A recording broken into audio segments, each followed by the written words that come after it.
உண்டாவதாக. கர்த்தராகிய இயேசு கிறிஸ்துவின் நாமத்தினாலே உங்களை வாழ்த்துகிறேன். இம்மட்டுமாய் தேவன் நம்மை பாதுகாத்து நம்மை வழிநடத்தி வருகிறார். அதற்காக நம் தேவனை துதிப்போம், ஸ்தோத்தரிப்போம். சூழ்நிலைகள் எவ்வளவு மாறினாலும், நம்மளோடு வாழ்கிற மனிதர்கள் மாறினாலும், தேவன் நேற்றும் இன்றும் என்றும் மாறாத தேவனாக இருக்கிறார். எபிரேயர் 13:8 இப்படியாய் சொல்லுகிறது, இயேசு கிறிஸ்து நேற்றும் இன்றும் என்றும் மாறாதவராய் இருக்கிறார். அவர் என்னென்றைக்கும் மாறாத தேவன். நம்மளை அழைத்த தேவன். அவர் உண்மையுள்ளவர். எப்படிப்பட்ட கடினமான சூழ்நிலையை நாம் கடந்து கொண்டிருந்தாலும் தேவன் நம்மோடு கூட மாறாதவராய் இருந்து நம்மளை வழி நடத்தி கொண்டிருக்கிறார். அதனால் தேவனை நாம் துதிக்க வேண்டும், ஸ்தோத்தரிக்க வேண்டும். ஒவ்வொரு நாளும் தேவனுக்கென்று நாம் சாட்சியாய் வாழ வேண்டும். அவருக்கு பிரியமுள்ள பிள்ளைகளாய் நாம் வாழ வேண்டும். என்னோடு கூட சேர்ந்து தேவனை நீங்கள் இந்த பாடல் மூலமாய் மகிமைப்படுத்தும்படி உங்களை அன்போடு கேட்டுக்கொள்கிறேன். கர்த்தர் உங்களை ஆசீர்வதிப்பாராக. செய்த அதிசயமாயிரம் உண்டு, விவரிக்க முடியாதையா. நீ செய்த நன்மைகள் எண்ணில் அடங்காமல் உள்ளமே பொங்குதையா. நீ செய்த அதிசயமாயிரம் உண்டு, விவரிக்க முடியாதையா. நீ செய்த நன்மைகள் எண்ணில் அடங்காமல் உள்ளமே பொங்குதையா. வெறுமை நிறைந்த என் வாழ்வினை ஒளிமயமாக்கின ஒருவர் நீரே. திருமையில் சோர்ந்து போயிருந்த என்னை உயரங்களில் ஏற்றி வைப்பவரே. ஜோதிகளின் தெய்வமே, எல்லாம் நன்மைக்கும் ஊற்றும் காரணரே. நேற்றும் இன்றும் என்றும் மாறா தெய்வமே, எங்கள் அடைக்கலமே, இனி பயமில்லையே. நேற்றும் இன்றும் என்றும் மாறா தெய்வமே, எங்கள் அடைக்கலமே, இனி பயமில்லையே. ஆன்மீகம் சூழ்ந்தாலும், சமுத்திரம் இருந்தாலும், பர்வதங்கள் நிலை பெயர்ந்தாலும், ஜலங்கள் கொந்தளித்தாலும், பூமி நிலை மாறினாலும், மனிதர்கள் பதறினாலும், தேவன் என் அடைக்கலம் என்று சொல்வேன். நம்பிடும் உரை வீரம் அவரே என்பேன். இஸ்ரவேலின் தேவன் நம்முடனே, யாக்கோவின் தேவன் நம் அச்சாரமே. ஜோதிகளின் தெய்வமே, எல்லாம் நன்மைக்கும் ஊற்றும் காரணரே. நேற்றும் இன்றும் என்றும் மாறா தெய்வமே, எங்கள் அடைக்கலமே, இனி பயமில்லையே. நேற்றும் இன்றும் என்றும் மாறா தெய்வமே, எங்கள் அடைக்கலமே, இனி பயமில்லையே. அல்லேலூயா. ஆமென். கர்த்தாவே, நீர் நேற்றும் இன்றும் என்றும் மாறாத தேவனாயிருந்து எங்களை இம்மட்டுமாய் வழிநடத்தி வருகிறீர். உம்மை ஸ்தோத்திரிக்கிறோம். தொடர்ந்து உம்முடைய ஆண்டவரே வல்லமையுள்ள கரத்தில் எங்களை ஒப்புக்கொடுக்கிறோம். உங்களுடைய அன்பின் கரத்தில் எங்களை ஒப்புக்கொடுக்கிறோம். நீர் வழி நடத்துங்க, பாதுகாத்து கொள்ளுங்கப்பா. இயேசு கிறிஸ்துவின் நாமத்தில் ஜெபிக்கிறோம், துதிக்கிறோம் நல்ல பிதாவே. ஆமென், ஆமென்.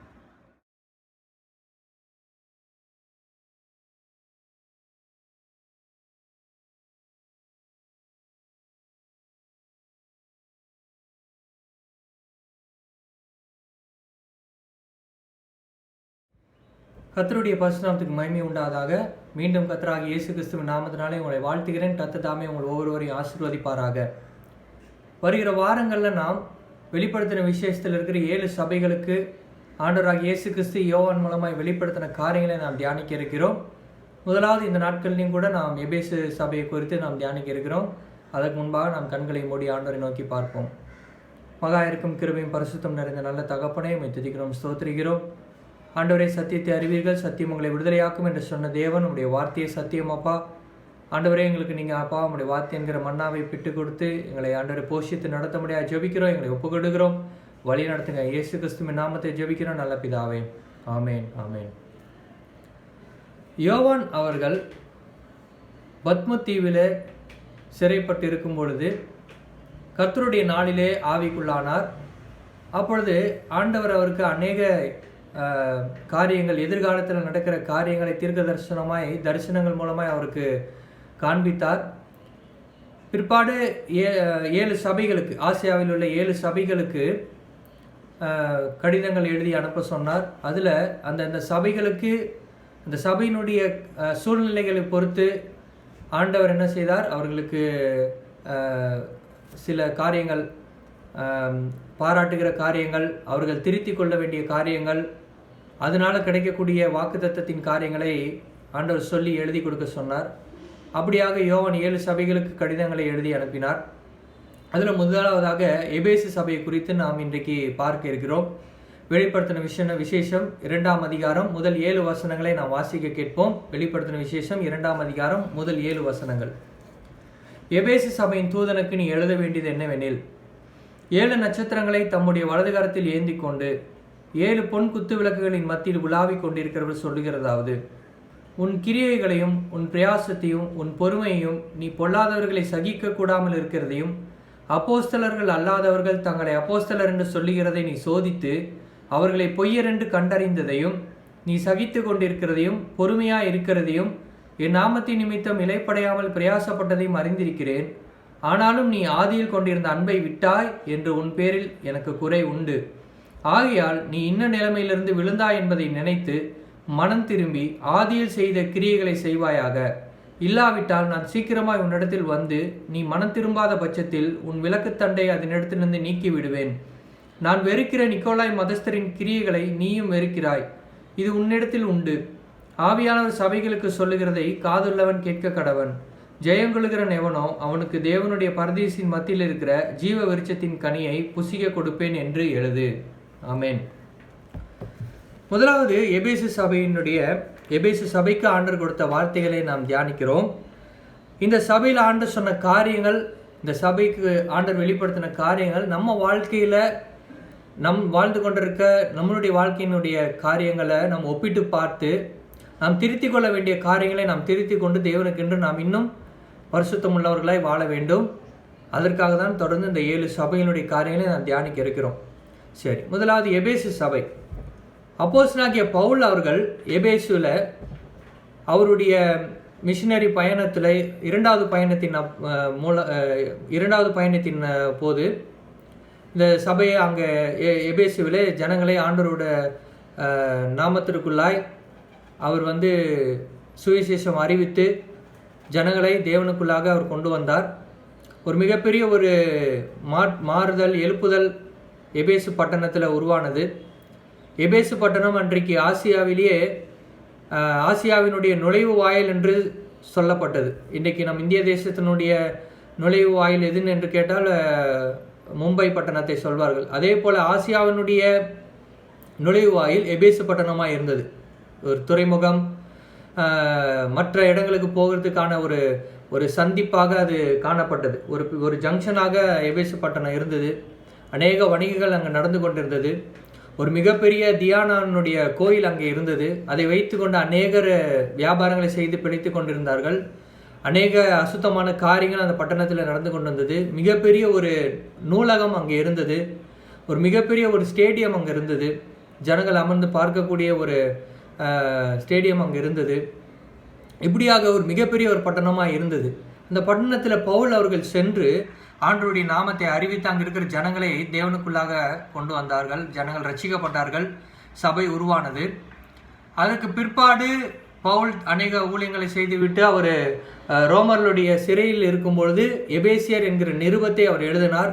கிறிஸ்துவுக்கு பின்னாடி 62ஆம் ஆண்டு அந்த நிருபத்தை எழுதினார். அந்த நிருபம் அவர்களுக்கு கிடைக்கப்பெற்றது. எப்படி கிறிஸ்துவனுடைய விசுவாசத்தில் வளர வேண்டும், கணவன் மனைவி எப்படி இருக்க வேண்டும், எல்லாவற்றையும் அந்த நிருபத்தின் மூலமாக அவர்களுக்கு பவுல் அவர்கள் எழுதி கொடுத்தார்கள். அதற்கு பிற்பாடு ஒரு 30 ஆண்டுகள் கழித்து கிறிஸ்துவுக்கு பின்னாடி 90ல் யோவான் அவர்கள் பத்ம தீவிலே சிறைப்பட்டிருக்கும் பொழுது தேவன் யோவானுக்கு இந்த எபேசு சபைக்கு எழுதி கொடுக்க வேண்டிய காரியங்களை அறிவிக்கிறார். அப்போ 30 வருஷங்களில் அவங்களுடைய சபை எப்படி மாறிவிட்டது, அவங்களுடைய காரியங்கள் என்ன அப்படின்றத நம்ம இந்த வசனங்கள் மூலமாய் பார்க்க முடியும். இப்போ முதலாவது ஆண்டவர் அவர்களுக்கு ஒரு பாராட்டை தெரிவிக்கிறார், அவர்களை பாராட்டுகிறார். என்ன காரியங்கள்? 2ஆம் வசனத்தில், உன் கிரியைகளையும் உன் பிரயாசத்தையும் உன் பொறுமையையும் நீ பொல்லாதவர்களை சகிக்க கூடாமல் இருக்கிறதையும். இப்படியாக ஆண்டவர் முதலாவது அவர்களை பாராட்டுகிறார். அதில் முதலாவது பார்க்கும்பொழுது உன் கிரியைகளை நான் என்ன பண்ணியிருக்கிறேன், அறிந்திருக்கிறேன் அப்படின்னு சொல்லி ஆண்டவர் சொல்கிறார். அப்போ அவருடைய கிரியைகள், ஆண்டவராக இயேசு கிறிஸ்துவை ஏற்றுக்கொண்ட உடனே அவர்களுடைய கிரியைகள் அவர்களுடைய துன்மார்க்கத்தனங்களை விட்டு தேவனுடைய பிள்ளைகளாக அவர்கள் என்ன பண்ணுறாங்க, மாறி இருக்கிறாங்க. நீங்கள் இதை பார்த்தீங்க அப்படின்னா எபேசியருக்கு எழுதின நிருபம் 2ஆம் அதிகாரம், எபேசியர் 2ஆம் அதிகாரத்தில் நீங்கள் பார்த்தீங்க அப்படின்னா அதில் பாருங்கள், அதில் பவுல் தெளிவாக எழுதியிருப்பார். 1ஆம் வசனத்திலேருந்தே, அக்கிரமங்களினாலும் பாவங்களினாலும் மரித்தவர்களாக இந்த உங்களை உயிர்ப்பித்தார். அவைகளை நீங்கள் முற்காலத்திலே இவ்வுலக வழக்கத்திற்கேற்றபடியாகவும் கீழ்ப்படியாமின் பிள்ளைகளிடத்தில் இப்பொழுது கிரியை செய்கிற ஆகாயத்து அதிகார பிரபுவாகிய ஆவிக்கேற்றபடியாகவும் நடந்து கொண்டீர்கள். இப்போ மாம்சத்தின்படியும் இச்சையின்படியும் நடந்து கொண்டிருக்கிறோம். அக்கிரமத்தில் இருந்திருக்கிறாங்க இல்லைங்களா, பாவங்களில் மரித்தவர்களாக இருந்தீங்க. ஆனால் அவர் சொல்கிறாரு, கிறிஸ்து இயேசுவுக்குள் அவர் நம்மிடத்தில் வைத்த தயவினாலே, அவருடைய கிருபையினாலே இல்லைங்களா, நம்ம என்ன பண்ணப்பட்டிருக்கோம், ரட்சிக்கப்பட்டிருக்கோம். எபேசு பட்டணத்தில் இருக்கவங்க அவர் சொல்கிறார், நீங்கள் கிருபையினால் என்ன பண்ணியிருக்கிறீங்க, ரட்சிக்கப்பட்டிருக்கிறீங்க இல்லைங்களா. அக்கிரமங்களில் மரித்தவர்களாக இந்த நம்மை கிறிஸ்துவுடனே கூட உயிர்ப்பித்தார். கிருபையினால நீங்கள் இப்பொழுது ரட்சிக்கப்பட்டிருக்கீங்க. 8ஆம் வசனம் சொல்லுது, கிருபையினால விசுவாசத்தை கொண்டு ரட்சிக்கப்பட்டீர்கள், இது உங்களால் உண்டானதில் தேவனுடைய ஈவு. இதுக்கு முன்னாடி அக்கிரமும் பாவத்தில் இருந்த நீங்கள் இன்னைக்கு ஆண்டவராக இயேசு கிறிஸ்து மூலமாக எப்படி இருக்கிறீங்க, ரட்சிக்கப்பட்டு இருக்கிறீங்க, பரிசுத்தமாக்கப்பட்டிருக்கீங்க, நீதிமானாக்கப்பட்டிருக்கீங்க. அவர் சொல்கிறாரு, ஒருவரும் என்ன பண்ணக்கூடாது, பெருமை பாராட்ட முடியாது. ஏன்னா இது உங்களுடைய கிரியினால் இல்லை, தேவனுடைய கிருபையினால் என்ன பண்ணியிருக்கீங்க, ரட்சிக்கப்பட்டிருக்கீங்க அப்படி சொல்லிட்டு ஒரு வசனம் சொல்கிறார். 10ஆம் வசனத்தில் ஒரு காரியத்தை சொல்கிறார். ஏனெனில் நற்கிரியைகளை செய்வதற்கு நாம் கிறிஸ்து இயேசுவுக்குள் சிருஷ்டிக்கப்பட்டு. எதற்காக நாம் கிறிஸ்து இயேசுவுக்குள் சிருஷ்டிக்கப்பட்டிருக்கிறோம்? உலகத் தோற்றத்துக்கு முன்பாகவே கிறிஸ்து இயேசுவுக்குள் தேவன் நம்மளை தெரிந்து கொண்டிருக்கிறார். எதற்காக அப்படின்னா நற்கிரியைகளை செய்வதற்கு. அதனால தேவனுடைய நற்கிரியைகளை செய்கிறதுனால நாம் தேவனுடைய செய்கையாக இருக்கிறோம். அவைகளை நாம் நடக்கும்படி அவர் முன்னதாக அவைகளை ஆயத்தம் பண்ணியிருக்கிறார். இங்கே பார்த்தீங்க அப்படின்னா நற்கிரியைகள், இங்கே எபேசு சபைக்கு ஆண்டு சொன்னால், உன் கிரியைகளை நான் அறிஞ்சிருக்கிறேன். இதுக்கு முன்னாடி நீ அக்கிரமக்காரனா இருந்த, துன்மார்க்கனா இருந்த, ஆனால் உன்னை நான் ரட்சித்ததுக்கு அப்புறம் உன்னுடைய கிரியைகள் எல்லாமே எனக்கு முன்பாக ஒரு நற்கிரியைகளாக காணப்பட்டது அப்படின்னு ஆண்டவர் ஒரு சர்டிஃபிகேட் கொடுக்குறார். இன்னைக்கு நாமளும் பாவத்திலையும் அக்கிரமத்திலையும் மரித்தவர்களாக இந்த நம்ம கிறிஸ்துவுடனே கூட தேவன் நம்மளை உயிர்ப்பித்து அவருடைய கிருபையினாலே நம்மளை ரட்சித்து இன்றைக்கு தேவன் நம்மளை ஆசீர்வதித்து வழி நடத்துகிறார். நம்ம இடத்துல அந்த நற்கிரியைகள் காணப்படுகிறதா என்று நாம் சிந்தித்து பார்க்க வேண்டும். தேவன் நம்மை குறித்து ஒரு சாட்சி சொல்ல முடியுமா, ஒரு அப்ரிஷியேட் பண்ண முடியுமா, உன்னுடைய நற்கிரியைகள் எனக்கு முன்பாக இருக்கிறது என்று நாம் சற்று யோசித்து பார்க்க வேண்டும். இந்த நற்கிரியைகள் நமக்குள்ளாக காணப்பட வேண்டும். மத்தேயு 26ஆம் அதிகாரம் 10ஆம் வசனத்தில் ஒரு ஸ்திரீ தைலத்தை எடுத்துகிட்டு உடைத்து ஆண்டவருடைய சிரசின் மேலே ஊற்றுறாங்க. மற்றவங்க எல்லாம் என்ன சொல்கிறாங்க, இதை ஏமா வீணடிக்கிறேன்னு கேட்குறாங்க. ஆண்டவர் இவள் என்னிடத்தில் நற்கிரியைகளை செய்திருக்கிறான்னு சொல்லி ஆண்டவர் சொல்கிறாங்க. தேவன் நம்ம இடத்துல நற்கிரியைகளை எதிர்பார்க்கிறார். எப்படிப்பட்ட நற்கிரியைகள்? மற்றவர்களுக்கு உதவி செய்கிற காரியங்கள். உன்னிடத்துல கேட்கிறவனுக்கு நீங்கள் என்ன பண்ணக்கூடாது, இல்லைன்னு சொல்லாத, முகத்தை திருப்பாதன்னு ஆண்டவர் சொல்கிறார். உன்னை பலவந்தமாக ஒரு மைல் தூரம் இழுத்துட்டு போகிறவனை இன்னும் நீ என்ன பண்ணு, கூட சேர்ந்து நடந்து போன்றார் ஆண்டவர். வஸ்திரம் இல்லாதவனுக்கு வஸ்திரம் கொடுங்க, உணவு இல்லாதவங்களுக்கு உணவு கொடுங்க, சிறைப்பட்டவர்களை போய் பாருங்க, வியாதிப்பட்டவர்களை போய் பாருங்க. இப்படி நற்கிரியைகளை தேவன் நம்ம இடத்துலேருந்து எதிர்பார்க்கிறார். ஆனால் இன்னைக்கு உலகத்தில் இருக்க ஜனங்கள் மத்தியில் காணப்படுகிற கூடிய நற்கிரியைகள் கூட ஆண்டவருடைய பிள்ளைகள் என்று சொல்கிற நம் மத்தியில் அது காணப்படுவது இல்லை. அதே போல நீங்கள் வேதத்தில் அப்போஸ்தலர் நடவடிக்கைகளில் பார்த்தீங்கன்னா தொற்கால் இல்லைங்களா, தபித்தாள்ன்றவங்க யோப்பா பட்டணத்தில் இருக்கிறாங்க. அங்கே அவங்களை குறித்து பார்க்கும் பொழுது சுற்றி இருக்கவங்க மத்தியில் அவங்க நற்கிரிகளை செய்து வந்திருக்கிறாங்க. அதனால அவங்க மரித்து போகும்போது சுற்றி இருக்கிற ஜனங்கள் எல்லாம் அவங்களுக்காக அழுகுறாங்க. ஏன்னா அவங்க எல்லாருக்கும் இவங்க வந்து நல்ல காரியங்களை செய்திருக்கிறாங்க, அவங்க வாழ்க்கையில் நற்கிரியைகளை செய்திருக்கிறாங்க. பேதுரு வந்து அவர்களை ஜெபித்து அவர்களை எழுப்பும் பொழுது எல்லாருக்கும் சந்தோஷம். இப்போ நம்மளுடைய வாழ்க்கையை நம்ம சிந்தித்து பார்ப்போமே. நாம் ஏதாவது ஒரு வேளை அந்த மாதிரி கஷ்டப்படும் பொழுதோ இல்லை படுகையில் இருக்கும் பொழுதோ சுற்றி இருக்கிறவர்கள் நம்மை அப்பா ஒளிஞ்சாண்டா இவன் அப்படின்னு சொல்லுவாங்களா? இல்லை ஐயோ இவ்வளோ ஒரு உதவியாக இருந்தாங்களே, இவ்வளோ நற்கிரிகளை செஞ்சாங்களே, இவங்களுக்கா இந்த நிலைமைன்னு சொல்லுவாங்களா? எப்படிப்பட்ட வாழ்க்கையை நாம் வாழ்ந்து கொண்டிருக்கிறோம் என்பதை நாம் சிந்தித்து பார்க்கிறோம். எபேசு சபைக்கு தேவன் உன் நற்கிரிகளை அறிந்திருக்கேன்னு ஒரு சர்டிஃபிகேட் கொடுக்குறார். இன்னைக்கு நம்மளுக்கு அந்த சர்டிஃபிகேட் கொடுக்க முடியுமா என்று நாம் சிந்தித்து பார்க்க கடமைவிட்டவர்களாக இருக்கிறோம். இரண்டாவது காரியம் ஆண்டவர் சொல்றாரு, உன் பிரயாசங்கள் என்று ஆண்டவர் சொல்றார். தேவனுக்காக நாம் என்ன பிரயாசம் ஏறெடுத்திருக்கிறோம்? அவர்கள் பிரயாசப்பட்டார்கள். அன்றைக்கு அந்த அவங்களுடைய தொழிலே அங்கே இருக்கிற தீனால் என்கிற கோயிலை சார்ந்த ஒரு தொழில். அதனுடைய சிலைகளை செய்து வைத்து அந்த கோயிலினுடைய வடிவங்களை செய்து அதை விற்று அதன் மூலமாய் பணத்தை சேகரித்தவர்கள் இன்றைக்கு இயேசுவை ஏற்றுக்கொண்டு அதை விட்டு விட்டார்கள். இன்னைக்கு அவங்களுக்கு வந்து பொருளாதார ரீதியில் கஷ்டம் இருக்குது. ஆனாலும் அவர்கள் தேவன் மேல இருக்கிற விசுவாசத்தை விடல, தேவனுக்காக ஏறெடுக்கிற பிரயாசங்களை விடவே இல்லை. அவங்க உலக பிரகாரமா அவங்களுக்கு சூழ்நிலைகள் கடினமா இருந்தாலும் அவங்களுக்கு அதாவது உணவுக்கு கூட அவங்களால கஷ்டப்படுற சூழ்நிலை வந்தா கூட அவங்க தேவனுக்காக வாழ்கிற அந்த பிரயாசத்தை அவங்க விடவே இல்லை. அதனால அவங்க ஆண்டவர் பாராட்டுறாரு, உன் பிரயாசத்தை நான் அறிந்திருக்கிறேன்றார். அவர் சொல்றாரு பாருங்க, 3வது வசனத்துல பாருங்களேன், என் நாமத்தின் நிமித்தம் இலைப்படையாமல் பிரயாசப்பட்டதை நான் அறிந்திருக்கிறேன். இலைப்படையாம சோர்வு இல்லாம ஆண்டுக்காக பிரயாசப்படுறாங்க. வியாதி வந்தாலும் வறுமை வந்தாலும் எது வந்தாலும் சோர்ந்தே போகாம தேவனுக்காக பிரயாசப்படுறாங்க. நம்மளுடைய வாழ்க்கையில தேவனுக்காக பிரயாசப்படுறோமா? காலையிலேருந்து ஜபிக்கிறதுக்கு கூட நம்ம பிரயாசப்படுறது இல்லை இல்லைங்களா? சோம்பேறிகளா தூங்கி கொண்டு இருக்கிறோம். அந்த நேரத்தை நம்ம ஆண்டருக்கு கொடுக்கறது இல்லை. ஆண்டருக்கு கொடுக்க வேண்டிய நேரத்திலே நம்ம கொடுக்கறது இல்லை. அப்புறம் எப்படி நம்ம அதிக பிரகமாக நம்ம பிரயாசம் எடுப்போம்? ஒருவங்களுக்கு போய் ஆண்டரை பற்றி சொல்றதுக்கு பிரயாசப்படுறோமா? இன்னொரு ஆத்மா நரகத்துக்கு போதே அதை ஆண்டருக்குள்ள கொண்டு வரணுமே, பிரயாசப்படுகிறோமா? அப்போ ஆண்டருக்காக நம்ம பிரயாசப்படுகிற காரியத்தை தேவன் எதிர்பார்க்கிறார். நம்ம பிரயாசப்படுகிறோமா? நீங்க பிரயாசப்படுறீங்களா? ஆண்டருக்காக காரியங்களை செய்றீங்களா? தேவன் அதை அறிந்திருக்கிறார். நிச்சயமா அதுக்கான ஆசீர்வாதத்தை தேவன் உங்களுக்கு கொடுப்பார். நிச்சயமா அதுக்கான பலனை உங்களுக்கு தேவன் கொடுப்பார். அப்போ ஆண்டருக்காக நம்ம பிரயாசப்படணும், தியாகம் செய்யணும் ஆண்டருக்காக. அடுத்த காரியம் பார்த்தீங்க அப்படின்னா உன் பொறுமை இல்லைங்களா? பொறுமைன்னு சொல்லி 3வது வசனத்துல பார்த்தீங்கன்னா, நீ பொறுமையா இருக்கிறதையும் நான் அறிந்திருக்கிறேன்றார் ஆண்டவர். எவ்வளவு பெரிய சோதனைகள் வந்தாலும் ஆண்டருக்காக பொறுமையா இருக்கிறாங்க. இன்னைக்கு பொறுமை உலகத்துல காணப்படல இல்லைங்களா? எல்லாமே ஃபாஸ்டா வந்துருச்சு. ஃபாஸ்ட் ஃபுட்டு, ஃபாஸ்ட் டெலிவரி எல்லாமே வந்து துரிதமா இன்னைக்கு ஜனங்களுக்கு நடந்துடணும். அதனால இன்னைக்கு இந்த கிறிஸ்தவ மக்கள் கூட எப்படி இருக்கிறாங்க? ஜெபித்த உடனே பதில் வந்துடணும், டிலே ஆகவே கூடாது. ஆனால் பொறுமை இல்லைங்களா? ஆண்டவருடைய நம்ம எல்லாத்துக்குமே நம்ம முன்மாதிரி வந்து இயேசு கிறிஸ்துவை தான் நம்ம பார்க்க முடியும். அவர் நீங்கள் யோசிச்சு பாருங்களேன், எவ்வளோ ஒரு பொறுமையாக இருந்தாருன்னு. அவர் பட்ட பாடுகள் வேதனைகளில் அவர் வந்து நினச்சிருந்தார் அப்படின்னா, அவர் சொல்கிறார் இல்லைங்களா, நான் இப்போ பிதாகிட்ட வேண்டிக்கிட்டேன்னா அவர் 6000க்கும் அதிகமான லேகியோன்களை தூதர்களை என்ன பண்ணுவார்? ஆண்டவர் அனுப்புவார். ஆனால் அப்படி அனுப்பியிருந்தார் அப்படின்னா இன்னைக்கு நம்மளாம் ரட்சிக்கப்பட்டிருக்க மாட்டோம். அவர் அவசரப்படலை. அவர் தான் சர்வ வல்லமையுள்ள கர்த்தர். அவர் தான் உண்மையான ராஜா அவர் தான்.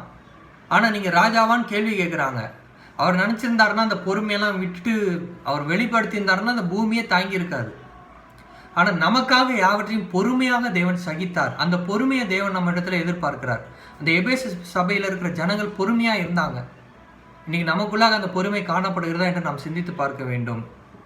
அப்புறம் பாருங்க, முக்கியமான ஒரு விஷயம் சொல்றாரு, நீ பொல்லாதவர்களை என்ன பண்ணல? சகிக்க கூடாமல் இருக்கிற. பொல்லாதவர்களை உன்னால என்ன பண்ணல? சகிக்க முடியல உன்னால அப்படின்றார். இன்னைக்கு நம்ம என்ன பண்றோம் அப்படி தெரியுங்களா?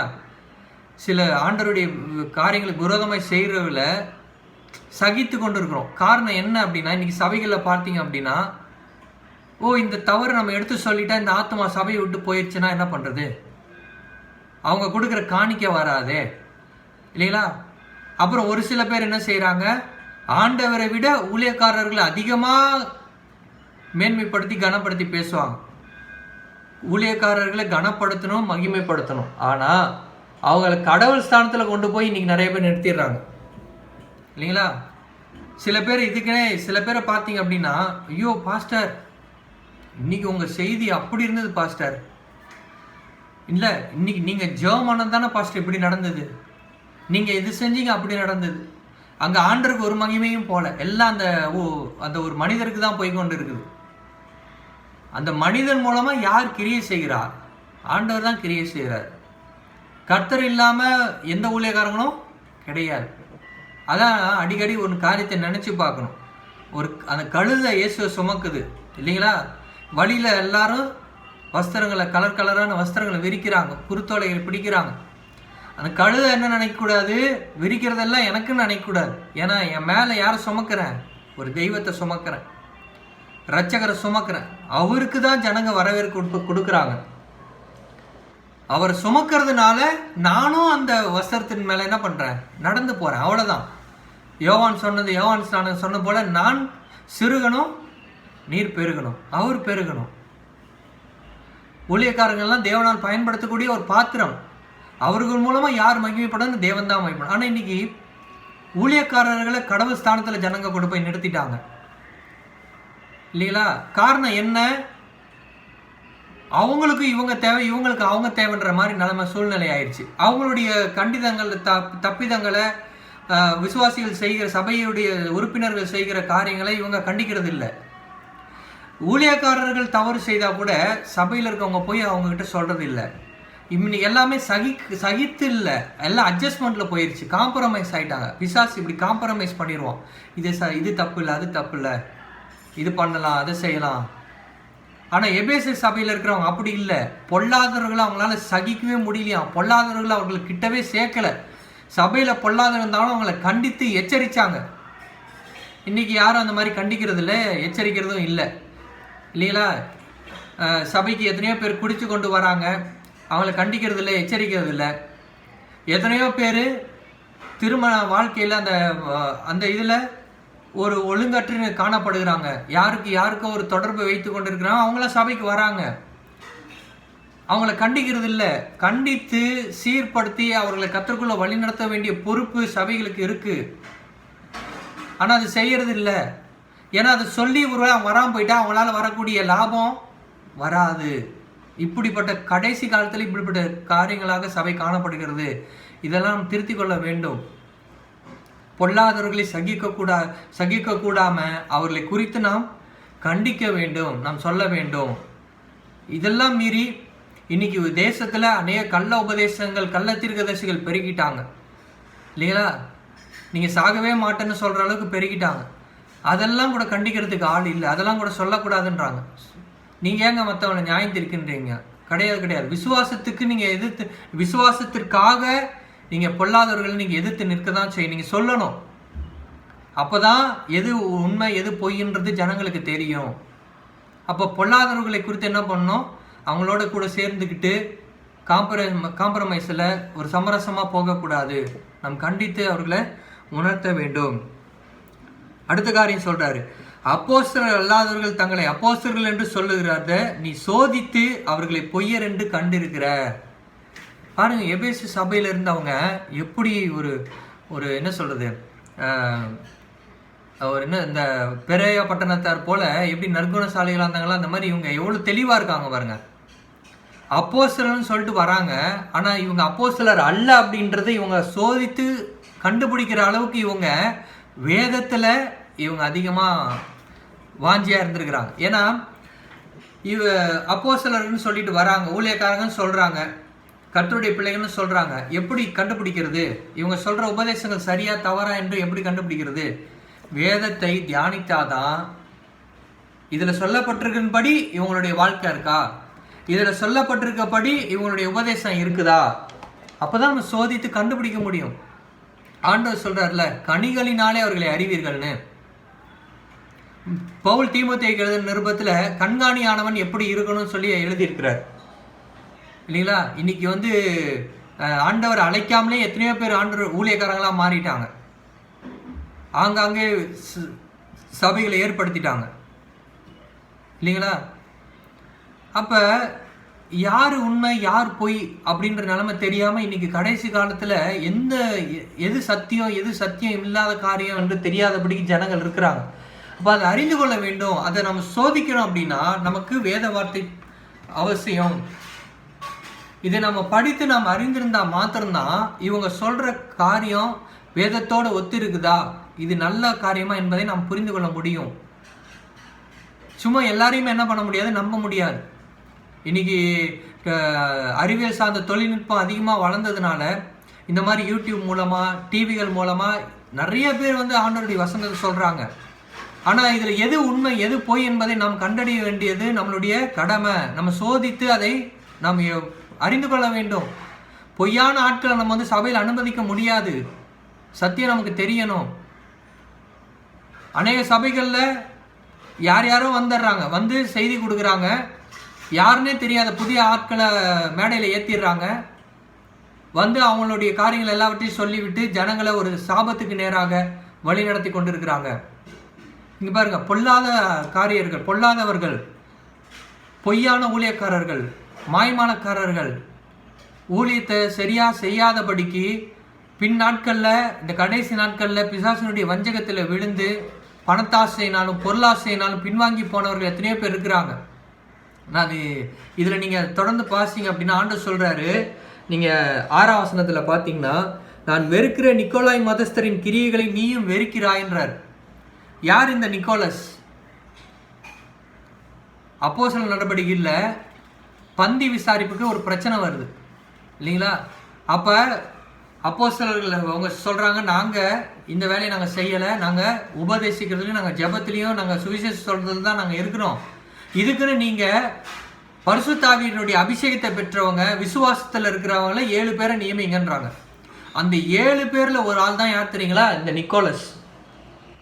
அப்போ பரிசுத்த ஆவியின் அபிஷேகத்தை பெற்றவர், கர்த்தர் மேலே இருக்கிற விசுவாசத்தில் வாழ்கிறவர், எல்லாராலும் சாட்சி பெற்றவர் தான் இந்த நிக்கோலஸ். ஆனால் அப்படிப்பட்ட ஒரு நிக்கோலஸ் தன்னுடைய வாழ்க்கையில் ஆண்டுகள் கடந்து போக போக போக எப்படி மாறிட்டார் தெரியுங்களா?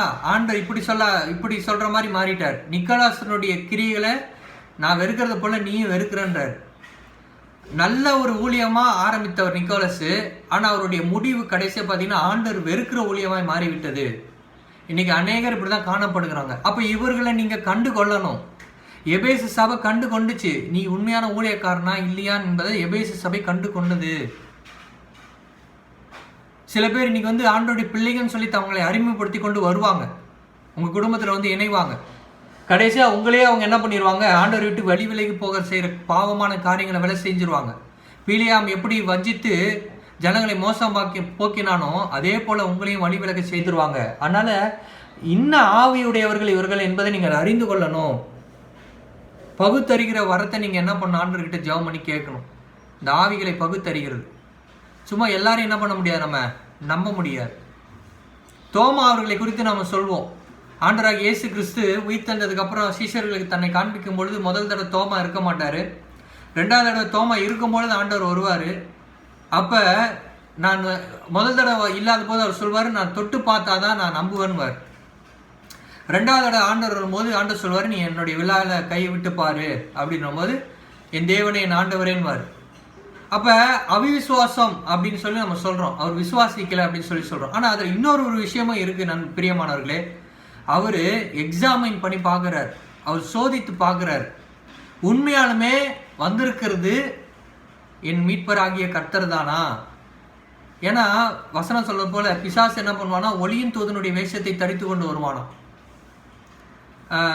ஒரு தடவை மார்ட்டின் லூத்தர் அவர்களுடைய வாழ்க்கையில்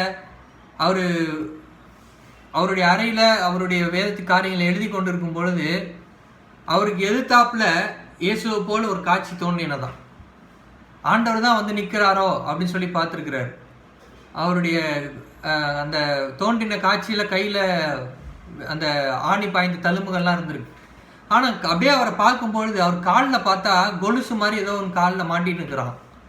அப்போ தான் இவருக்கு தெரிஞ்சது வந்தவர் ஆண்டவர் இல்லைன்னு சொல்லி அந்த எழுதுகிற அவருடைய அந்த இங்க் பாட்டில், அந்த மை, அதை தூக்கி அடிச்சிருக்கிறார். அப்போ நீங்கள் பார்த்தீங்கன்னா நம்ம வந்து சோதித்து அறியணும். ஆரம்ப காலத்துல எல்லாரும் நல்லா இருக்காங்க, ஆனா கடைசி வரைக்கும் அந்த ஊழியக்காரங்களோ அந்த தேவனுடைய பிள்ளைன்னு சொல்றவங்களோ அவங்களுடைய வாழ்க்கையில அந்த கனிகள் காணப்படுதா, சாட்சியுள்ள வாழ்க்கை வாழ்றாங்களா என்பதை நாம் சோதித்து அறிய வேண்டும். இல்லை அப்படின்னா அவங்க இப்போ வந்து ஆண்டவரை பின்பற்றாம இன்னைக்கு என்ன ஆகி போச்சு, ஊழியக்காரங்களை கடவுளா மாத்தி பின்பற்ற ஆரம்பிச்சிட்டாங்க. இப்போ நல்லா ஒரு ஒரு ஒரு நல்லா இருக்கிற ஒரு ஊழியக்காரர் தன்னுடைய வாழ்க்கையின் கடைசி இறுதி பகுதியில ஆண்டரை விட்டு விலகிறவராக அவருடைய போதனைகள் மாறுபட்டதாக மாறிடுச்சு அப்படின்னா இவரை பின்பற்றுகிற ஜனங்களுடைய வாழ்க்கை என்ன ஆயிரும், அப்படியே ஆண்டரை விட்டு விலகி போயிடும். சத்தியத்தில் இல்லாத காரியங்கள்ல அவர்கள் போய்விடுவார்கள். அதனால நம்ம ஜாக்கிரதையா இருக்கணும். எபேசு சபையில் இருக்கிற ஜனங்கள் மிகவும் ஜாக்கிரதையுள்ளவர்களா இருந்து இப்படிப்பட்ட ஆட்களை அவர்கள் கண்டுபிடிச்சாங்க, கண்டு கொண்டாங்க, அவர்களை விட்டு விலகிட்டாங்க, கூட இல்லை. அப்ப இன்னைக்கு நாம எப்படி இருக்கிறோம்? இது எல்லாவற்றுக்கும் எது மூலதனம்? வேதம். இதை நாம் நன்றாக அறிந்து கொண்டாதான் யார் உண்மையா தேவனுடைய பிள்ளைகள், யார் சும்மா ஏமாத்துறாங்கன்றதை நம்ம கண்டுபிடிக்க முடியும். அதனால தான் வேதத்தை நாம் அதிகமாக தியானித்து ஆவியானவரோட துணையோட இந்த வேதங்களை நாம் புரிந்து கொள்ளணும், நம்ம இருதயத்தில் ஏற்றி வைத்துக் கொள்ள வேண்டும். சும்மா யார் வந்து என்ன சொன்னாலும் நம்பிக்கிட்டு நாம் ஏமாந்து போகக்கூடாது. அந்த சபையில் இருக்கிற ஜனங்கள் அவ்வளோ ஒரு தெளிவான ஒரு ஜனமாக இருந்தாங்க. சரி, இதெல்லாம் ஆண்டவர் வந்து என்ன பண்ணுறாரு, அவங்களுக்காக சொல்லிட்டு, ஆனால் கடந்த அந்த சபை ஏற்படுத்தினிருந்து இந்த 30 வருட காலங்களில் என்ன ஆகி வச்சு பின்னாடி இந்த சபை பாரம்பரியமாய் மாறிவிட்டது. 30 ஆண்டுகள் ஆனதுக்கு அப்புறம் வழக்கமாக செய்கிற காரியங்களாக அது தேவன் மீது இருக்கிற அன்பு குறைந்து ஒரு சடங்காக மாறிவிட்டது. சபை நடத்துகிற காரியங்கள், சபை என்பது நாம் தான். ஒவ்வொரு மனிதனுடைய வாழ்க்கையிலையும் பார்த்தீங்க அப்படின்னா அந்த அன்பு குறைஞ்சு கடமைக்கு செய்கிற மாதிரியான காரியங்கள் மாறிவிட்டது. அதனால ஆண்டவர் அவங்களுக்கு சொல்றாரு, ஆனாலும் இவ்வளோ சர்டிஃபிகேட் ஆண்டவர் கொடுக்கிறார், ஆனாலும் நீ ஆதியில் கொண்டிருந்த அன்பை விட்டாய் என்று உன் பேரில் எனக்கு குறை உண்டு. எப்போ ஆரம்பத்தில் நீங்கள் ரட்சிக்கப்பட்ட புதுசில் என் மேலே இருக்கிற அன்பில் எப்படி தேடினீங்க, எப்படி ஆராதிச்சிங்க. ஆனால் இன்னைக்கு அன்பு இல்லை, ஆராதனை நடக்குது. அன்பு இல்லை, ஜனங்களுக்கு நற்கிரிகளை செய்கிறாங்க. வசனம் சொல்லுது, அன்பில்லாதவன் தேவனை அறியான். தேவன் அன்பாகவே இருக்கிறார். அப்ப அந்த சுபாவ அன்பு இல்லை, அந்த ஆதின்னு கொண்டிருந்த அன்பு இல்லை. ஆனா வழக்கம் போல காரியங்கள் நடந்து கொண்டிருக்கு, சபை நடந்து கொண்டிருக்கு, அவங்களுக்கு தெரியல. இன்னைக்கு நம்ம அப்படித்தானே பார்த்து கொண்டிருக்கிறோம். நம்ம ரட்சிக்கப்பட்ட புதுசுல எவ்வளவா ஆண்டவரை நாம் தேடி இருப்போம், எவ்வளவு அதிகமாய் ஜெபித்திருப்போம், எவ்வளவு அதிகமாய் நாம் தனிமையில் ஆண்டவரோட நேரம் செலவழித்திருப்போம், எவ்வளவு அதிகமா வேதத்தை தியானித்திருப்போம். சபையில கூடும் பொழுது கூட நேரத்துக்கு வந்துருவோமே. ரட்சிக்கப்பட்ட புதுசுல அந்த சந்தோஷத்துல முதலாவதா நம்ம சபைக்கு வந்துருவோம், சபையினுடைய காரியங்களில் ஈடுபடுவோம், உண்மையா தேவனை ஆராதிப்போம், சுத்தி யாரையும் பார்க்க மாட்டோம். நமக்குள்ள அந்த நடிப்பு மாய்மாலம் இருக்காது. உண்மையான இருதயத்தோட என்னை ஆண்டவர் ரட்சித்தாரு, என் பாவத்தை மன்னித்தாரு அப்படின்னு அந்த அன்புல தேவனை தேடி இருந்தோம். ஆனா காலங்கள் கடந்து போக போக போக இது ஒரு சடங்கு சாரியமாக பாரம்பரியமா மாறிடுச்சு. ஞாயிற்றுக்கிழமையானா சபைக்கு போகணும், வாரம் வாரம் காணிக்க போடணும், சம்பள பணத்துலேருந்து தசமமாக எடுத்து கொடுக்கணும். இது வந்து கடமையாக மாறிவிட்டதே தவிர ஆண்டவர் மேலே இருக்கிற அன்பில் இதெல்லாம் செய்யணும்னு சொல்லி அந்த எண்ணம் போய்விட்டது. ஆண்டவர் வருத்தப்படுறார், இதெல்லாம் வந்துட்ட இருக்குப்பா, ஆனால் அன்பே இல்லையே. ஆதின் இந்த அன்பு நீ என் மேலே எப்படி அன்பாக இருந்த, அன்பில் எல்லாமே செஞ்சீங்களே, அந்த அன்பு இல்லையே. இப்போ வெறும் ஏதோ செய்யணுமே, கடமைக்கு செய்கிற மாதிரி ஆகிவிட்டதே என்று ஆண்டவர் அந்த சபைக்கு சொல்கிறார். இன்னைக்கு நமக்கும் பார்த்து ஆண்டவர் சொல்கிற காரியம் அதுதான். நம்மகிட்ட அந்த ஆதியின் அன்பு இருக்கா என்று நாம் சிந்தித்து பார்க்கிறவர்களா இருக்கிறோம். நாம் சிந்தித்து பார்ப்போம். தேவன் ரட்சித்த நாட்கள் நாம் எவ்வளோ ஆண்டவர் மேலே அன்பு உள்ளவர்களாக இருந்தோம். அந்த அன்பில் எப்படி ஆண்டவரை தேடணும், அந்த அன்பில் மற்றவர்களுக்கு எப்படி நாம் உதவிகளை செஞ்சோம், அந்த அன்பு நமக்குள்ளே இருக்குதா இன்னைக்கு? அப்போ நம்ம ஆண்டவர்கிட்ட அதை நம்ம ஒப்பு கொடுக்கணும். ஆண்டவரே, ஆதியில் அன்பாக இருந்தேன், அன்பில் எல்லாமே செஞ்சேன், அன்பில் உங்களை தேடினேன். இன்னைக்கு அன்பு இல்லை, ஆனால் கடமைக்கு ஏதோ எழுந்த உடனே காலையில் ஜெபிக்கணும், ஒரு அதிகாரம் படிக்கணும்னு சொல்லி கடமைக்கு நான் செய்து கொண்டு போயிட்டு இருக்கிறேன். மற்றவங்களுக்கு ஏதோ உதவி செய்யணும், இல்லைன்னா கர்த்தர் எங்களை பயம், இது செய்யலை அப்படின்னா ஆண்டவர் அடிப்பாரா, அந்த மாதிரியான ஒரு ஒரு மனநிலைமைக்கு ஜனங்கள் போயிட்டாங்க. நாங்கள் போயிட்டோமே ஆண்டவரே, ஆண்டவர்கிட்ட நம்ம மன்னிப்பு கேட்கணும் இல்லைங்களா? மற்ற மார்க்கத்தில் தான் சொல்லுவாங்க, நீ இதை பண்ணலன்னா உன் கண்ணை குத்தும் அப்படின்வாங்க. ஆண்டவர் அப்படிலாம் செய்ய மாட்டார். ஆண்டவர் அன்புள்ள தேவன் இல்லைங்களா? அவர் ஆண்டவர் கிருபையை பாராட்டியிருக்கிறார். அதனால நம்ம தவறு செய்துக்கிட்டே இருக்கணும்னு நான் சொல்ல வரவில்லை. ஏனென்றால் இப்போ கிருபையின் காலத்தில் வாழ்ந்து கொண்டு இருக்கிறோம். நியாய தீர்ப்பு கொடுக்கும் பொழுது நாம் ஒழுங்காக வாழ்னா அதுக்கான பலனை நம்ம பெற்றுக்கொள்வோம். அதனால அன்பினால, தேவன் மேல இருக்கிற அன்புல, அவர் எனக்கு ஆண்டவர் என்ன மன்னித்தாரு, நான் அந்த அன்புல மற்றவங்களை மன்னிக்கணும். ஆண்டவர் எனக்கு ஆசீர்வாதத்தை கொடுத்துருக்கிறார், நான் அந்த அன்புல மற்றவங்களை ஆசீர்வதிக்கணும், ஆசீர்வாதம் என்னுடைய ஆசீர்வாதங்களை பகிர்ந்து கொள்ளணும். அந்த அன்புல நான் போய் தேவனிடத்துல ஜெபிக்க உட்காரணும். அந்த அன்புல தேவனுடைய வார்த்தையை நான் தியானிக்கணும். அந்த ஆண்டவர் மேல இருக்கிற அன்புல நான் முதலாவது ஆலயத்துக்கு போயிடணும். நான் அங்கே போய் நான் ஜனங்களோட சேர்ந்து நான் ஆண்டவரை ஆராதிக்கணும், ஆண்டவருடைய வார்த்தையை நான் விருப்பமாக கேட்கணும். அந்த அன்பு நமக்குள்ளாக மீண்டும் வர வேண்டும். அதான் ஆண்டவர் எதிர்பார்க்கிறார். ஆண்டவர் சொல்றார், நீ எந்த நிலைமையில விழுந்த அப்படின்றத நீ நினைத்து மனம் திரும்பு. பாருங்க, உங்ககிட்ட அந்த அன்பு போயிடுச்சு, இனிமே நீ வேஸ்ட்னு ஆண்டவர் ஒதுக்கி விடலை. ஆண்டவர் என்ன பண்றாருன்னா மறுபடியும் சான்ஸ் தரார். எவ்வளவு நல்ல தேவன் இல்லைங்களா? அல்லேலூயா. ஆண்டவர் மறுபடியும் ஒரு வாய்ப்பை கொடுக்கிறார். நீ மனம் திரும்பு, மனம் திரும்பு இல்லைங்களா? மனம் திரும்பி நீ ஆரம்பத்தில் எப்படி உன்னுடைய கிரியைகள் இருந்ததோ அது போல நீ மறுபடியும் மனம் திரும்பி மாறு அப்படின்னு ஆண்டவர் எதிர்பார்க்கிறார். ரட்சிக்கப்பட்ட புதுசில் நம்ம எப்படி இருந்தோமோ அப்படி மறுபடியும் மாறணும்னு சொல்லி ஆண்டவர் நம்மளை எதிர்பார்க்கிறார். நீங்கள் யோசிச்சு பாருங்க, ஏனாதானா நம்ம வாழ்க்கை போயிடுச்சு, கடமைக்குன்னு செய்கிற மாதிரி வாழ்ந்து கொண்டு இருந்தோம். ஒரு கொள்ளை நோய் தேசத்தில் வருதுனோன்னா ஒரு பெரிய ஒரு பயம், திகில், நடுக்கம் பிடிச்ச உடனே ஆண்டவர்கிட்ட போய் உட்காடுறோம், அழுகிறோம், ஜெபிக்கிறோம், மன்றாடுறோம். லாக்டவுனை எடுத்துடுறாங்க, மறுபடியும் சபை கூடிச்சு, மறுபடியும் என்ன தெரியுமா பண்ணுறோம்? கடமைக்குன்னு பாரம்பரியமாக தான் கூடினமே ஒழிய அந்த அன்பில் கூடவே இல்லை. மறுபடியும் அதே மாதிரி அந்த மறுபடியும் நம்முடைய இருதயங்கள் எல்லாம் கடினமாக தான் போயிடுச்சு. இப்போ 2வது அலை வந்து படு மோசமாக இருக்கும்பொழுது இப்போ போன தடவை வர பயம் இல்லாதவங்களுக்கு கூட இந்த தடவை பயம் பிடிக்குது. ஆனாலும் ஆண்டவர் இந்த ஒரு சான்ஸ் கொடுத்துருக்கிறார் பாருங்க. இன்னைக்கு நீங்களும் நானும் இன்னைக்கு நம்ம ஜீவனோட இருக்கிறோம் பாருங்க. இதான் ஆண்டருடைய கிருபை, ஆண்டவர் நம்ம மேலே வச்சிருக்க இரக்கம், தயவு. இதை கொடுக்குறாரு அப்படின்னா இதை நம்ம சரியான விதத்தில் பயன்படுத்திக்கணும். இந்த கிருபையை நம்ம என்ன பண்ணக்கூடாது? போக்கடிக்கூடாது இல்லைங்களா? அடிக்கடி கடிந்து கொள்ளப்பட்டும் தன் பிடரியை கடினப்படுத்துகிறவன் சகாயமின்றி சடுதியில நாசமடைவான்னு நீதிமொழிகள் 29:1 சொல்லப்பட்டிருக்கு. ஆண்டவர் சொல்லிக்கிட்டே வருவார், மனம் திரும்பு, சான்ஸ் கொடுக்குறாரு. அதை யூஸ் பண்ணி நம்ம என்ன பண்ணணும்?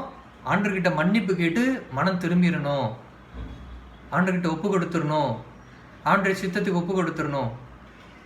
நம்ம அதை கீழ்ப்படியாமல் அப்படியே போனோம்னா ஆண்டவர் சொல்றாரு, இல்லாவிட்டால் நான் சீக்கிரமாய் உன்னிடத்தில் வந்து நீ மனம் திரும்பாத பட்சத்தில் உன் விளக்கு தண்டை அதன் இடத்திலிருந்து நீக்கி விடுவேன்ற. இப்ப விளக்கு அணைஞ்சதுன்னா கூட திருப்பியும் கொளுத்தி வச்சுக்கலாம். ஆனா அது வைக்கிற ஸ்டாண்டே எடுத்துட்டோம் அப்படின்னா திருப்பியும் வாய்ப்பு கிடையாது. ஆண்டவர் சொல்றாரு, நீ மனம் திரும்பினா உனக்கான ஆசீர்வாதம். ஆண்டவர் அதையும் சொல்றாரு பாருங்க. என்ன சொல்றாரு? நீ மனம் திரும்பி நீ ஜெயம் பெற்றவனா இருந்தனா தேவனுடைய பரதேசின் மத்தியில் இருக்கிற ஜீவ விருட்சத்தின் கனியை உனக்கு நான் என்ன பண்றேன்? புசிக்க கொடுப்பேன்றார். எவ்வளவு பெரிய ஒரு ஆசீர்வாதம். ஆதியில ஆதாம் ஏவாளும் அந்த கனியை புசிஞ்சிருந்தாங்கன்னா இந்த பிரச்சனை வந்திருக்காது. அவங்க அந்த ஜீவ விருட்சத்தை விட்டுட்டு நன்மை தீமையான கனியை புசிச்சதுனால இன்னைக்கு இவ்வளவு பெரிய பாடுகள், காரியங்கள் போய்கொண்டிருக்கு, பாவத்தின் காரியங்கள். இப்போ ஆண்டவர் சொல்றாரு, நீ இந்த உலகத்தை ஜெயித்து நீ உன்னுடைய காரியங்கள் மனம் திரும்பி நீ ஆண்டருக்குள்ள வாழ்ந்து நீ ஜெயம் பெற்றவனா இருந்த அப்படின்னா உனக்கு அந்த பரதீசின் மத்தியில் இருக்கிற ஜீவ விருட்சத்தின் கனியை உனக்கு என்ன பண்றேன்? நான் புசிக்க கொடுக்குறேன் அப்படின்னு ஆண்டவர் சொல்றார், வாக்குத்தத்தம் கொடுக்குறார். ஆனா மனம் திரும்பாத பட்சத்துல உன்னைவே என் முன்னாடி இருந்து என்ன பண்ணிடுவேன்? எடுத்து போட்டுருவேன்றார். நீங்க எபேஸ் பட்டணத்தினுடைய வரலாறு நீங்க பார்த்தீங்க அப்படின்னா அந்த ஜனங்க மனம் திரும்பாததுனால கிறிஸ்துவுக்கு பின்னாடி 200வது ஆண்டுகளில் அந்த சபை முழுமையாக இடிக்கப்பட்டு போயிடுச்சு. அவர் சொன்ன மாதிரியே நிறைவேறிடுச்சு. விளக்கு தண்டையை எடுத்துட்டார். இன்னைக்கு சபைகள் மனம் திரும்பலன்னு வச்சுக்கோங்களேன், அந்த சபையே இல்லாமல் ஆக்கிடுவார் ஆண்டவர். நெறிந்த நாளனை முறியாதவர் இல்லைங்களா, மங்கி எறிகிற திரியே அணையார். ஆண்டவர் என்ன பண்ணுறாரு, இன்னும் கொஞ்சம் தட்டி கொடுத்து சரி பரவாயில்லன்னு செஞ்சுக்கிட்டே இருக்கார். ஆனால் அது அப்படியே இருக்காது. ஒரு காலகட்டத்தில் மனம் திரும்பி ஆண்டவர் கையில் ஒப்பு கொடுக்கணும். அண்ணல் உள்ளவர்களாக இருங்க அப்படின்றார். மங்கி எறிகிற திரியாவே இருக்கக்கூடாது. திரியா இருக்கிறீங்க, எரிய வைக்கிறாரா, கப்புன்னு பிடிச்சிக்கிறவங்க அனல் உள்ளவர்களாக இருக்கணும். மனம் திரும்பி ஆண்டவர்களை பரிசுத்தமாக வாழணும். அப்படியே இருக்கணும்னு நினச்சோம்னா எடுத்தே போட்டுருவார் இல்லைங்களா. ஆண்டவர் இந்த இந்த மரம் எதுக்குப்பா இருக்குது, கனியே கொடுக்க மாட்டேங்குதுன்றார். இந்த 1 வருஷம் இருக்கட்டும், நான் அதுக்கு கொத்தி எரு போடுறேன், அது கனி கொடுத்தா பார்க்கலாம், இல்லைனா அது கதை க்ளோஸ்ன்றார். அப்போ இன்னைக்கு நம்ம யோசிச்சு பார்க்க எச்சரிக்கிறார் ஆண்டவர். இன்னைக்கு நம்ம எப்படி இருக்கிறோம், நம்ம சபை எப்படி இருக்குது, ஆண்டுக்கு முன்னாடி மனம் திரும்பின சபையாய், சீர்படுத்தின சபையாய், ஆண்டுக்குள்ள நற்கிரியைகளை செய்கிற சபையாய், ஆண்டருக்காக பிரயாசப்படுகிற சபையாய், ஆண்டருக்காக பொறுமையை சகிக்கிற சபையாய் காணப்படுதா? பொல்லாதவர்களை சகிக்கூடாமல் இருக்கோமா? பொய்யாய் இருக்கிற ஊழியக்காரர்கள் யார் என்று கண்டுகொள்கிறோமா? வேதத்தை அதிகமாய் தியானித்து சத்தியத்தை அறிந்து கொள்கிறோமா? இல்லைங்களா. நிக்கோலா மதஸ்தர்கள் என்ன செஞ்சாங்க, பிலேயாமனுடைய வழியை பின்பற்றி விக்கிரகங்களை வணங்கலாம், விக்கிரகங்களை படைச்சவர்களை சாப்பிடலாம் இல்லைங்களா, வேசித்தனமான காரியங்கள் இதெல்லாம் கொண்டு வந்துட்டாங்க. இன்னும் சொல்ல போனால் அன்னைக்கு இருந்த எபேசு பட்டணத்தில் பார்த்தீங்க அப்படின்னா விருத்த சேதனம் பண்ணுங்க அப்படின்ற ஒரு பிரச்சனையும் வந்தது. இதெல்லாம் இவங்க இந்த ஆட்கள் பண்ண காரியங்கள் தான். வசனம் சொல்லுது, இருதயத்தில் தான் என்ன பண்ணப்படணும், விருத்த சேதம் பண்ணப்படணும். அப்போ இந்த காரியங்கள் எல்லாம் நம்முடைய வாழ்க்கையில், நம்முடைய சபையில் காணப்படுதா என்று நாம் சிந்தித்து பார்க்க கடமைப்பட்டவர்களாக இருக்கிறோம். இது எதுவும் இல்லை, மனம் திரும்பாத பட்சத்தில் ஆண்டவர் அதுக்கப்புறம் நம்மளுடைய பலனை ஆண்டவர் என்ன பண்ணுவார், கொடுப்பார். அதற்கான ஒரு என்ன சொல்கிறது, ஒரு பயன் பலனை அனுபவிச்சு ஆக வேண்டிய சூழ்நிலைக்கு தள்ளப்பட்டுருவோம். புதிய ஏற்பாட்டில் சொல்லப்பட்டிருக்கு இல்லைங்களா, தேவன் பட்சிக்கிற அக்னியாக இருக்கிறாருன்னு. அப்போ மனம் திரும்புன்னு ஆண்டவர் சொல்லும் பொழுது நம்ம என்ன பண்ணணும், மனம் திரும்பி ஆண்டவர்கிட்ட ஒப்பு கொடுத்துடணும். ஆக இந்த எபேசு சபைக்கு ஆண்டவர் கொடுத்துருக்கிற இந்த காரியங்கள்லேருந்து நம்மளுடைய வாழ்க்கை நாம் எப்படி வைத்திருக்கிறோம், எப்படி வாழ்கிறோம், தேவனுக்கு பிரியமில்ல வாழ்க்கையை வாழ்கிறோமா, இல்லை தேவனுக்கு பிரியமில்லாத காரியங்களை செய்து கொண்டு இருக்கிறோமா, மனம் திரும்ப வேண்டிய காரியங்கள் நம்ம இடத்துல காணப்படுதா, இன்றைக்கே மனம் திரும்பி ஆண்டவர்கிட்ட ஒப்பு கொடுப்போம். மீண்டுமாய் நம்மை நிறுத்தி, நம்மளை நிலைநிறுத்த, நம்மளை சீர்படுத்த, நம்மளை ஸ்திரப்படுத்த தேவன் வல்லமையுள்ள தேவனாக இருக்கிறார், உண்மையுள்ள தேவனாக இருக்கிறார். அவர் நம்மளை ஒருபோதும் கைவிடுகிற தேவன் அல்ல. ஆக பிரியமானவர்களே, கர்த்தர் உங்களை ஆசீர்வதிப்பாராக. இந்த வார்த்தைகளின்படியாய் நம் தேவனிடத்தில் ஒப்பு கொடுப்போம். நம்மளிடத்தில் இருக்கப்பட்ட குறைகளை தேவனிடத்தில் ஒப்பு கொடுத்து மனம் திரும்பி கர்த்தருடைய பிள்ளைகளாய் வாழுவோம். கர்த்தர் இந்த சபைக்கு சொல்லப்பட்ட அந்த வாக்குத்தத்தம் இல்லைங்களா, நம் ஜெயம் பெற்றவர்களாய் காணப்பட்டு தேவனுடைய ராஜ்யத்தில் தேவனோடு கூட இருக்கிறவர்களாய் நாம் காணப்படுவோம். கர்த்தர் உங்களை ஆசீர்வதிப்பார். கண்களை மூடி நாம் ஆண்டவரை நோக்கி பார்ப்போம். Thank you father, thank you Jesus. Hallelujah. ஸ்தோத்திரிக்கிறோம் கர்த்தாவே. ஹல்லேலூயா. நன்றியோடு மெத்துதிக்கிறோம், ஸ்தோத்திரிக்கிறோம். ஜீவதேவன் பின் செல்லுவோம், ஜீவ ஒளி தன்னை கண்டடைவோம். ஜீவதேவன் பின் செல்லுவோம், ஜீவ ஒளி தன்னை கண்டடைவோம். மனதின் காரிருள் நீங்கிடவே சமாதானம் தங்கும். மனதின் காரிருள் நீங்கிடவே சமாதானம் தங்கும். கர்த்தரை நம்பியே ஜீவிப்போம், கவலை கஷ்டங்கள் தீர்ந்திடும். கைவிட காத்திடும் பரமனின் கரங்களை நாம் பற்றி கொள்வோம். கைவிடா காத்திடும் பரமனின் கரங்களை நாம் பற்றி கொள்வோம். எங்கள் மகா இருக்கும் கிருபையும் பரிசுத்தம் நிறைந்த நல்ல தகப்பனே, உம்மை துதிக்கிறோம், ஸ்தோத்திரிக்கிறோம். அப்பா, வானத்தையும் பூமியும் உண்டாக்கின எங்கள் ஏலோகியும் தேவன், எல்ஷடாய் தேவன், யெகோவா தேவனே, உம்மை துதிக்கிறோம், ஸ்தோத்திரிக்கிறோம். எங்கள் மீட்புறம் கர்த்தருமாகிய இயேசு கிறிஸ்துவின் நாமத்தினால் நம்முடைய சமூகத்துக்கு வருகிறோம். தகப்பனே, இந்த நாளின் தகப்பனே, இந்த எபேசு சபைக்கு நீர் ஆண்டவரே அப்போஸ்தலனாகிய யோவான் மூலமாய் நீர் வெளிப்படுத்தின காரியங்களை நாங்கள் தியானிக்க நீர் கிருபை பாராட்டுவதற்காக ஸ்தோத்திரம். ஆம் தகப்பனே, இந்த சபைக்கு நீங்கள் சொல்லப்பட்ட காரியங்கள்ல ஆண்டவரே நீர் பாராட்டின காரியங்கள் எங்கள் வாழ்க்கையில் காணப்பட கிருபை பாராட்டுங்க அப்பா. ஆண்டவரே, ஆதியின் இந்த அன்புக்கு நாங்கள் திரும்ப எங்களுக்கு உதவி செய்யுங்க. எங்களுடைய குறைகள் குற்றங்களை மன்னிங்க தகப்பனே. அப்பா ஆண்டவரே, கர்த்தர் நல்லவர் என்பதை ருசித்து பாருங்க என்று வேதம் சொன்னது போல அப்பா, நாங்கள் எப்படி உண்மை ருசித்து வாழ்ந்தோமோ அதே போல இந்த நாட்களில் நாங்கள் பாரம்பரியமாய் அல்ல, சடங்காச்சாரமாய் அல்ல ஆண்டவரே அப்பா, ஏதோ கடமைக்காய் அல்ல அப்பா, தேவன் மீது இருக்கிற அன்பில நாங்கள் ஆண்டவரே உம்மை ஆராதிக்க, உம்மை தேட, உம்மை தொழுது கொள்ள நாங்களும் எங்கள் வாழ்க்கையில் ஆண்டவர் அந்த அன்பின் நிமித்தமாய் ஒருவருக்கொருவர் ஆண்டவரே நாங்கள் கட்டப்பட உதவி செய்யுங்க தகப்பனே. பலப்படுத்துங்க அப்பா. நாங்கள் ஆண்டவரே மனம் திரும்பி விட்டு விடுகிற காரியங்களை உங்களுடைய கரத்தில் ஒப்புக்கொடுக்கிறோம் ராஜா. எங்களை பரிசுத்தப்படுத்த தகுதிப்படுத்துங்க. நீர் எப்படி ஜெயம் பெற்றவராய் இருக்கிறீரோ அதே போல நாங்களும் இந்த உலகத்தை ஜெயித்தவர்களாய் ஆண்டவரே, ஜெயம் பெற்றவர்களாய் ஆண்டவரை காணப்பட உதவி செய்யுங்க. பரிசுத்த ஆவியான துணை கொண்டு எங்களை வழி நடத்துங்க அப்பா. எங்களை தாழ்த்துகிறோம், வெறுமையாக்குற நாமத்தை உயர்த்துகிறோம். சகல துதிகன மகிமை எல்லாவற்றையும் ஒருவருக்கே ஏறடிக்கிறோம். ஆண்டவர் மீட்பரும் இரட்சகருமாகிய இயேசு கிறிஸ்துவின் வெளியேறப்பட்ட நாமத்தை ஜெபிக்கிறோம் ஜீவன் நல்ல பிதாவே. ஆமேன், ஆமேன். என் ஆத்துமாவே கர்த்தரை ஸ்தோத்திரி, என் முழுவதுமே அவருடைய பரிசுத்த நாமத்தை ஸ்தோத்திரி. என் ஆத்துமாவே கர்த்தரை ஸ்தோத்திரி, கர்த்தர் செய்த சகல உபகாரங்களையும் மறவாதே. ஆமேன், ஆமேன். கர்த்தர் உங்களை ஆசீர்வதிப்பாராக. ஹல்லேலூயா. ஆமேன்.